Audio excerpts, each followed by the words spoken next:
کہ چور کا لفظ میں برداشت نہیں کروں گا. چور کون ہے؟ پورا پاکستان نہیں، پوری دنیا جانتی ہے. دنیا کے ریکارڈ میں پڑا ہوا ہے، دنیا کے ریکارڈ میں بڑے لیکس آئے ہیں اور بڑی چیزیں آئی ہیں، ان میں لوگوں کے نام شامل ہیں. بسم اللہ الرحمن الرحیم. ایاک نعبد و ایاک نستعین. شکریہ جناب اسپیکر. یہ جو بجٹ پاس ہوا ہے اس کے بارے میں یہ کہوں گا کہ بحیثیت ایک جمہوری پارٹی اور ہمارے لیڈر عمران خان کا ایک ویژن ہے اور جمہوریت کے بارے میں جو ہماری سوچ ہے، تو یہ بجٹ میں جو ایک غیر آئینی طور پر ایک انٹرم گورنمنٹ جو آئین شکنی کر کے آئین کو توڑ کر پرولانگ کی گئی اور اس نے جو اقدامات اس میں کیے، تو میں آپ کو یقین دلاتا ہوں کہ ذمہ داری پوری کرتے ہوئے سسٹم کو چلانے کے لیے یہ بجٹ جو پہلی دفعہ پاکستان کی تاریخ میں ایک بجٹ ہے جو کہ 90 دن کی تک حکومتیں ہوتی ہیں انٹرم، لیکن یہ 10 مہینے بعد کا ایک بجٹ ہم جو پاس کر رہے ہیں نظام کو چلانے کے لیے، تو میں فلور آف دا ہاؤس کہہ رہا ہوں کہ جو بھی اقدامات ہوئے ہیں اس دوران، چاہے وہ فائنینشیل ہیں، چاہے وہ ایڈمنسٹریٹو ہیں، چاہے وہ اپوائنٹمنٹس کے حوالے سے ہیں، ان سب کے اوپر باقاعدہ انکوائری ہوگی، کمیٹیاں بنیں گی. یہ پورا جو ہاؤس ہے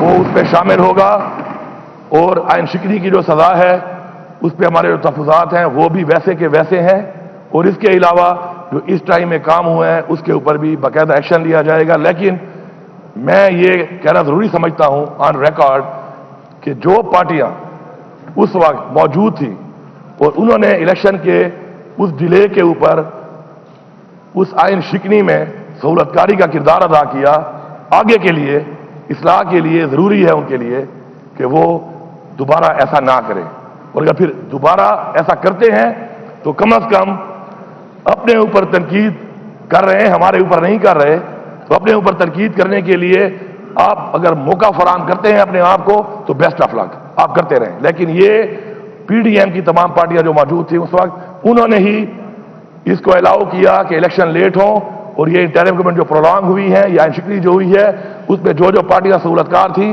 ان کو خود معلوم ہے. مجھے بڑی حیرت ہوئی کیونکہ میں تو دوسرا بجٹ ابھی آ رہا ہے اس پہ مصروف ہوں اور اس پہ ہمارا کام رہے گا کہ ہمارا بجٹ تو وہ ہوگا، ہمارا جو عمران خان کا ویژن ہے، ہماری پارٹی کا ویژن ہے، ہمارا جو ویژن ہے اس پہ سامنے آئے گا. لیکن میں کیونکہ فیڈ بیک لیتا رہا تو مجھے بڑی حیرانگی ہوئی کہ تنقید کرنے والے اپنے اوپر تنقید کر رہے ہیں. جنہوں نے یہ کام کیا، جنہوں نے یہ مواقع فراہم کیے، وہ الزامات لگا رہے ہیں ان لوگوں پر کہ جن پہ ظلم ہوا، ان اقدامات کے جن لوگوں ہم جو مظلوم ہیں یہاں پر، ہماری پوری پارٹی مظلوم ہے، پورا پاکستان پوری دنیا جانتی ہے، اور اس وقت سارے چپ رہے. نہ کسی کو جمہوریت یاد تھی، نہ کسی کو انسانی حقوق یاد تھے، نہ کسی کو اسلامی حقوق یاد تھے، نہ کسی کو اس صوبے کا کلچر یاد تھا، نہ کسی کو اس صوبے کی روایات یاد تھیں، اور نہ ہی اس ایوان میں وہ لوگ جو اس ایوان میں کئی بار آ چکے جو ان کے ساتھ ہوا، ان کی فیملی کے ساتھ ہوا، اگینسٹ دا لا ہوا، اگینسٹ دا کانسٹیٹیوشن ہوا، کسی نے بھی وہاں سے آواز نہیں اٹھائی. مجھے اس پہ افسوس ہے اور مجھے یقین ہے انشاءاللہ کہ ان کی اصلاح ہوگی جب ایک وقت آئے گا اور یہ سوچیں گے، ان کو بالکل اس چیز کے اوپر ندامت ہوگی ایک دن کہ جو انہوں نے کیا اور جو خاموشی اختیار کی وہ کام ان کے ساتھ ہو سکتا ہے، کسی کے ساتھ بھی ہو سکتا ہے. تو بحیثیت پاکستانی اور بحیثیت مسلمان ہمیں ایسا نہیں کرنا چاہیے.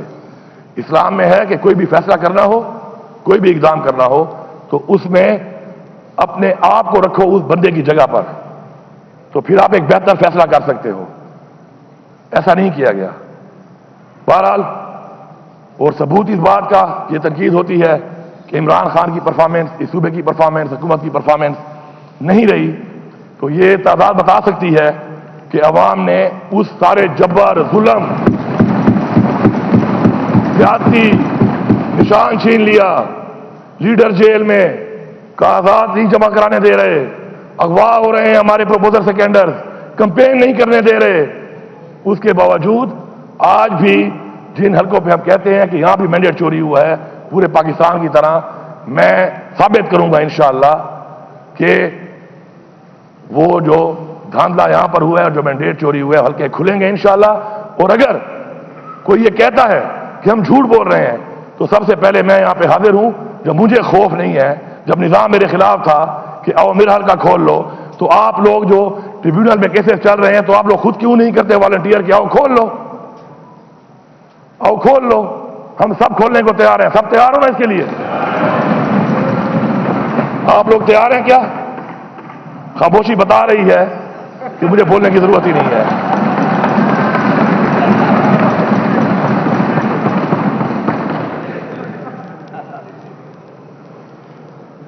اس کے بعد ایز پر کمٹمنٹ ہمارے صوبے کو اس سال بھی جو ریگولر پیسہ آتا ہے، وہ جو پرانے بقایا جات ہے اس پہ تو میں بات کرتا ہوں بعد میں آ کر، جو ریگولر پیسہ آتا ہے اس پہ 300 ارب روپیہ کم دیا گیا ہے، 300 ارب۔ اور میں جو بات کر رہا ہوں ریکارڈ پہ کر رہا ہوں، اور ریکارڈ کے مطابق کوئی بھی اس کو سوال بھی سے اٹھا سکتا ہے، اس کو ٹھیک بھی کر سکتا ہے، ابھی نہیں جب بھی ہو۔ اس کے بعد IMF کی کچھ شرائط ہیں، ان شرائط کے اوپر پورا اترنا ضروری ہے، بحیثیت پاکستانی ہمارا یہ فرض ہے۔ ان شرائط کے مطابق 96 بلین 96 ارب روپیہ آپ کو سرپلس ہمیں ہمارے صوبے نے دینا ہے فیڈرل گورنمنٹ کو، باوجود کہ ہمیں اپنے پیسے نہیں مل رہے پچھلے بقایا جات۔ 300 ارب ہماری پھر یہاں پر ایک ریگولر میں بھی کٹوتی، اور پھر بھی اس وقت کے حساب سے میں 30 جون تک یہ دعوے سے کہہ رہا ہوں کہ میں اپنا وہ بحیثیت پاکستانی، بحیثیت عمران خان کا سپاہی، بحیثیت یہ سارے لوگ جو بیٹھے ہیں، وہ فرض اس صوبے کی طرف سے پورا کر کے پورا 96 ارب روپے پورا کر کے دوں گا۔ لیکن میرا یہاں پہ ایک سوال ہے اور جواب کا انتظار رہے گا کہ کیا پنجاب اور سندھ جو انہوں نے پورا کرنا ہے کیا وہ پورا کریں گے؟ مجھے جواب اس لیے نہیں مل رہا کہ وہ اس قابل ہی نہیں ہے کہ جواب دیں اس کا۔ تو ہم اپنا فرض پورا کر رہے ہیں بحیثیت پاکستانی، بحیثیت صوبہ، باوجود اسے کہ ہمارے ساتھ ظلم ہو رہا ہے، زیادتی ہو رہی ہے اور بار بار ہو رہی ہے۔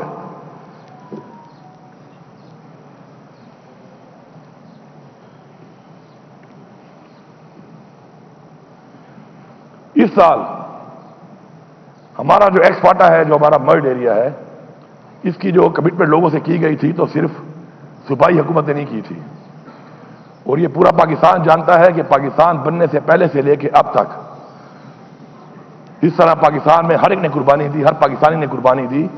ان لوگوں نے بہت زیادہ قربانی دی ہے ہمارے امن و امان کے لیے۔ انہوں نے اپنا گھر بار چھوڑا، آپریشنز ہوئے، اپنا گھر بار چھوڑا، اور کسی نے اگر اپنا گھر چھوڑا ہو کبھی، اللہ کسی پہ وقت نہ لائے، اس کو احساس ہوتا ہے کہ جب اپنے بیوی بچوں ماں باپ فیملی کے ساتھ وہ اپنا گھر چھوڑ کے جب بے سر و سامانی کی حالت پہ نکلتا ہے تو اس کی عزت، اس کا مقام وقار کس طریقے سے اس کو سنبھالنا پڑتا ہے، کتنا مشکل ہوتا ہے وہ، یہ ان لوگوں نے قربانی کی۔ آج بھی ان کا حق فیڈرل گورنمنٹ کی طرف سے نہیں دیا جا رہا۔ کیوں؟ کیا ہم پاکستانی نہیں ہیں، یا کیا ہماری قربانی کی کوئی حیثیت نہیں ہے، یا کیا بار بار ظلم کرنے سے یہ سمجھتے ہیں کہ ظلم کرتے رہیں گے، ہم برداشت کرتے رہیں گے، پھر آخر میں ہمیں بٹھا کے یہ کہا جاتا ہے کہ جی پاکستان کے لیے آپ کریں، پاکستان کے لیے آپ کریں، تو پھر یہ بھی مان لو کہ پاکستان کے لیے صرف ہم ہی کر رہے ہیں، اس پاکستان کے لیے صرف ہم ہی کر رہے ہیں، اور پھر ہم ہی کرتے رہیں گے۔ یہ رویہ ناقابل برداشت ہے، اور اس رویے کے ساتھ میں یہ سمجھتا ہوں کہ اگر یہ سمجھا جا رہا ہے کہ ہم خاموش رہیں گے اور خاموشی سے برداشت کریں گے تو ایسا نہیں ہوگا۔ جو ابھی کا اس وقت کا جو 50 ارب روپیہ بقایا ہے، ہمیں وہ اسی 2 مہینے کے اندر چاہیے، یہ ہمارا حق ہے، ہمیں چاہیے۔ آپ ہمیں مجبور نہ کریں، میں یہاں سے پیغام دے رہا ہوں، پھر آپ میرے بارے میں کہتے ہیں کہ جی میں غیر ذمہ دارانہ بیان دیتا ہوں۔ اگر اپنا حق مانگنا، اپنے لوگوں کا حق مانگنا، جسے لوگوں نے ووٹ دیا ہے، یہاں پہنچایا ہے، اگر اس کا حق مانگوں اور نہ ملے اور اس کے بعد میں کوئی بات کروں حق کے لیے اور آپ کے غیر ذمہ داری ہے، تو میں غیر ذمہ دار ہوں، مجھے فخر ہے اس بات پہ، مزید غیر ذمہ دار بنوں گا، اور غیر ذمہ داری تو تھوڑی چیز ہے، اس سے آگے بھی کچھ بنوں گا۔ اور کوئی یہ سمجھتا ہے کہ ان باتوں سے یا کوئی ٹرولنگ سے یا کسی کو پیسہ دے کر کوئی بات کرا کے ہم چپ ہو جائیں گے تو ہم نہ ہمارے آباء و اجداد اور نہ ہم، ہماری ایک ہسٹری ہے. انشاءاللہ ہم حق لینا بھی جانتے ہیں، ہم نے لے کے دکھایا بھی ہے، قربانی بھی دی ہے، اور کس طرح دی ہے وہ بھی سامنے ہے، کس طرح حق لیا ہے وہ بھی سامنے ہے، کس سے ٹکر لی ہے وہ بھی سامنے ہے، کس کو ٹکر دے کے کہاں سے نکالا ہے وہ بھی سامنے ہے.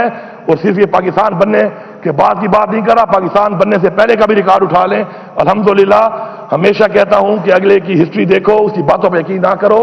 ہماری ہسٹری یہاں ہے، ہم اپنی ہسٹری کو اسی طرح ہی چلائیں گے. پھر جس طرح ہمارے آباء و اجداد نے چلا کے ہمیں ثابت کیا اور ہمیں ڈائیورٹ کیا اس چیز کو کہ پھر اگر ایسے نہیں تو ایسے صحیح، تو ایسے نہیں اور ایسے صحیح کا وہ فارمولہ ہمیں آتا ہے، ہماری رگوں میں ہے، ہمارے خون میں ہے.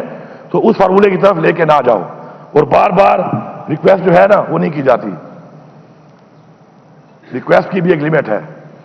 عاجزی اللہ کو بہت پسند ہے، لیکن اینٹ کا جواب پتھر سے دینا بھی ہمیں حکم ہے. حق پہ کھڑا ہونا بھی حکم ہے، حق کے لیے آواز اٹھانا بھی حکم ہے. تو پھر ہم وہ ساری کی ساری چیزیں جو ہمیں حکم دیا گیا اللہ تعالیٰ کی طرف سے، تو پھر ہم ان سب کی طرف جائیں گے اور آپ کو پھر بتائیں گے کہ ہر چیز کا ایک ٹائم لائن اگر ہمیں نہ دی گئی اور ٹائم لائن میں نہ کی گئی تو پھر ہمارے پاس جو آپشن موجود ہیں، چاہے اس کو غیر ذمہ داری کہیں چاہے جو کہیں، ہمیں پرواہ نہیں ہے اس کی. ہم ان کو اویل کریں گے اور اویل کر کے انشاءاللہ حق لے کے دکھائیں گے. اب اس کے بعد ایک نیا ڈرامہ شروع ہے ٹیکسز کی مد میں. نہ ہمیں اپنے لائبلٹیز ملے، نہ اپنا حق ملے، نہ واجبات ملے، نہ ریگولر پیمنٹ جو ہمارا حق ہے وہ ملے. اس کے بعد آپ ہمارے پہ ٹیکسز لگائیں. لا اینڈ آرڈر کا مسئلہ ہمارا ہے، ہمارے سے جو 1% کمٹمنٹ کی گئی تھی اس پہ 1 روپیہ آج تک نہیں ملا. یہ وعدے کرتا ہوں 1 روپیہ نہیں ملا. فیڈرل گورنمنٹ جو کہتی ہے کہ جی ہمیں پیسہ ملا ہے 460 بلین مرجر ایریا کے لیے، اس کے اندر کلیئرٹی سے لکھا ہوا ہے وہ پیسہ تو وہ پیسہ ہے کہ جس میں 460 ارب ان کا ہے اور ٹوٹل 1600 ارب رکھا ہے جو ہمارے صوبے کا ہے. وہ وار اگینسٹ ٹیرر کا 1% میں آج تک 1 روپیہ نہیں دیا گیا. اس کا مطلب یہ ہے کہ آپ یہ سمجھتے ہیں کہ یہاں پہ نہیں ہے، یہاں پہ لا اینڈ آرڈر کا مسئلہ نہیں ہے. کیوں نہیں دیا؟ چیزوں کو مکس کر کے لوگوں کو بیوقوفہ بنا سکتے ہیں، لیکن وہ کہتے ہیں نا کہ آپ ایک وقت میں سب کو بیوقوف نہیں بنا سکتے. وہ وقت گزر چکے ہیں. وہ پیسہ ہمیں چاہیے. ہماری فوج، ہماری پولیس اور ہماری عوام جانی قربانی بھی دے رہے ہیں اور مالی قربانی ہم دے رہے ہیں، معاشی قربانی ہم دے رہے ہیں. اسی وجہ سے آج جب میں ڈیمانڈ کرتا ہوں کہ میرا آپ نے 1510 ارب روپیہ دینا ہے، 1510 ارب روپیہ صرف میری بجلی کی مد میں جو آپ نے دینا ہے، اور یہ میں نہیں کہہ رہا، یہ CCI سے اپرووڈ ہے، ایک اپرووڈ چیز ہے. اگر آپ آئین کی بات کرتے ہیں، قانون کی بات کرتے ہیں، ذمہ داری کی بات کرتے ہیں تو اپنی ذمہ داری بھی تو پوری کریں. آئین بھی آپ توڑتے ہیں، پھر آئین کے لیکچر بھی آپ دیتے ہیں، غیر جمہوری بھی آپ ہیں، جمہوریت کے لیکچر بھی آپ دیتے ہیں، اور اس کے بعد کمٹمنٹ اور اس کے مطابق جو چیز ہے اس کو مانتے بھی آپ نہیں ہیں اور امید کرتے ہیں کہ ذمہ داری بھی ہم کریں، قربانی بھی ہم کریں، بار بار ہم کریں. ایسے نہیں ہے. میری بجلی کے لوڈ شیڈنگ آپ کے سامنے حالات ہیں. میں مجبور ہوا اس بات کے اوپر کہ مجھے اس حد تک جانا پڑا ہے اور میں اس حد تک کبھی نہیں گیا. کسی کو مذاق لگ رہا ہے، کسی کو یہ لگ رہا ہے. ایک بیان میں نے سنا، میں آپ کو ایک سیاسی طور پر اس بیان کا جواب دیتا ہوں کہ جی غیر ذمہ داری ہم نہیں کریں گے. آپ تو غیر ذمہ داری کر چکے ہیں. میں آپ سے یہ کہہ رہا ہوں کہ میرے صوبے کے مسائل ہیں. جب میں بجلی کی سستی یونٹ دے رہا ہوں، بجلی بڑھتے بہت دور تک نہیں جاتا. جب سے میں دے رہا ہوں 16 روپے یونٹ ہم نے چھوڑی. عمران خان نے جب حکومت ہماری ختم کی گئی سازش کے تحت، اس کے بعد سے یہ جو 65 روپے پہ گئی ہے، تو مجھے آپ یہ بتائیں کہ کیا جو میں سستی دے رہا ہوں اور آپ اتنا کما رہے ہیں، کیا میرا اس پہ حق نہیں بنتا؟ میں کہہ رہا ہوں کہ میرا حق دو، وہ بھی نہیں دیتے ہو. ساتھ میں یہ کہہ رہا ہوں کہ میری عوام کے معاشی مسائل ٹھیک نہیں ہیں، مسائل زیادہ ہیں. پاکستان کے مسائل بھی بہت زیادہ ہیں، آپ کی وجہ سے ہیں، آپ کی پالیسیوں کی وجہ سے ہے. عمران خان انہی وسائل کے ساتھ یہ ملک چلا رہا تھا. بجلی کی یونٹ 16 روپے تھا، پیٹرول 145 روپے تھا. کاروبار آپ کے سامنے تھا کتنا چل رہا تھا. روزگار ماشاءاللہ روزگار کتنا چل رہا تھا. انڈسٹری چل رہی تھی. ڈالر کا کیا ریٹ تھا. آپ کے آنے کے بعد ہمیں آپ کہتے ہیں کہ ہم نالائق ہیں، ہم نااہل ہیں. یہ منہ زبانی کہنے سے نہیں بنتا. آپ کا کردار اور آپ کا ماضی بتاتا ہے. آپ ملک کو یہاں تک لے کے آئے. وہ پیسوں میں مجھے کچھ نہیں مل رہا، میں اتنے میں ہی بجلی دے رہا ہوں. اس کا بھی مجھے وہ والا اس حساب سے جو شیئر تھا وہ نہیں مل رہا. اب میں کہہ رہا ہوں کہ میرے صوبے میں آپ کا پیسہ نہیں ہے، ٹھیک ہے، دینے تو آپ نے ہیں. میری بقول ان کے 120 ارب کی میری عوام جو ہے وہ بجلی کا بل ادا نہیں کر پاتی. چور کا لفظ میں برداشت نہیں کروں گا. چور کون ہے پورا پاکستان نہیں پوری دنیا جانتی ہے. دنیا کے ریکارڈ میں پڑا ہوا ہے. دنیا کے ریکارڈ میں بڑے لیکس آئے ہیں اور بڑی چیزیں آئی ہیں، ان میں لوگوں کے نام شامل ہیں کہ کس کس نے کتنے بنگلے بنائے، جائیدادیں خریدی، منی لانڈرنگ کی. وہ ریکارڈ موجود ہے، کئی لیکس موجود ہیں، ان میں نام آئے ہوئے ہیں جس کے بھی ہیں. اب اگر میں چاہتا ہوں کہ میں اس عوام کو ریلیف دیتا ہوں، ہم ریلیف کیا نہیں دے رہے؟ کیا ہم ریلیف نہیں دے رہے؟ احساس پروگرام کیا ہے؟ ریلیف ہے. BIS بھی کیا ہے؟ ریلیف ہے. ابھی ہم نے رمضان میں 10 کروڑ روپے دیا، ریلیف تھا. تو اگر میں ریلیف دیتا ہوں، کہتا ہوں کٹوتی کر لو، تمہیں کیا تکلیف ہے؟ اس کا مطلب ہے تمہاری بدماشی ہے کہ نہ پیسہ دیتے ہو، نہ کٹوتی کرتے ہو، نہ مجھے ریلیف دینے دیتے ہو، اور تم میری بجلیاں کاٹتے پھرو گے اور تم میرے صوبے میں یہاں پہ پھرو گے. ایسا نہیں ہے. کسی بلڈنگ میں جانا اپنی ذات کے لیے جاؤں گا تو بالکل جرم ہے. جب عوام کے لیے جاؤں گا یہ سب ساتھ جائیں گے. یہ جرم نہیں ہے، یہ حق ہے.